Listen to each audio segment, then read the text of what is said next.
המצא מנוחה נכונה כנפי השכינה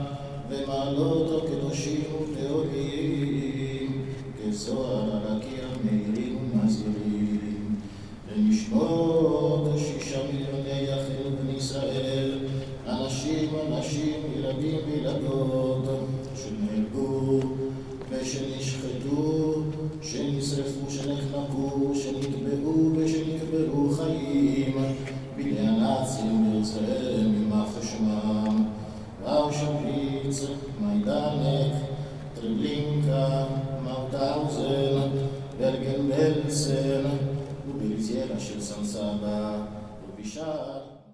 Presidente Serracchiani, oggi è il giorno della memoria, celebrazione in Risiera di San Sabbia, unico campo di concentramento col forno crematorio in Italia, quindi un significato ancora più particolare. Un significato particolare perché qui ricordiamo come sia mancato il rispetto alla dignità delle persone, sia stata data morte, siano state fatte barbarie. Questo è un luogo della memoria, ma anche il luogo del nostro futuro. Con la stessa determinazione dobbiamo dire oggi che gli uomini sono tutti uguali, con la stessa determinazione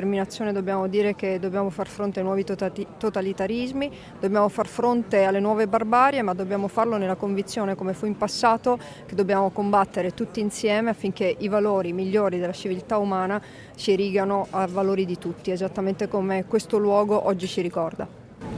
Non mancano le preoccupazioni per un'Europa che, come deriva, va sempre a destra, una giornata che può dire qualcosa in questo senso? Sicuramente aggiunge riflessioni in più rispetto al passato, e se guardiamo a questa Europa che abbiamo costruito, che ci ha dato per 60 anni la pace sociale, che ci ha ricordato che possiamo essere tutti insieme anche se diversi, in questo giorno di riflessione mi auguro che la giornata della memoria ci aiuti anche a capire quanto sia importante l'Europa, quanto vada difesa, ma quanto vada anche fortemente migliorata. Deve diventare l'Europa dei cittadini, l'Europa dei popoli, l'Europa di tutto quello che ci tiene insieme, cercando di mettere da parte quello che ci divide.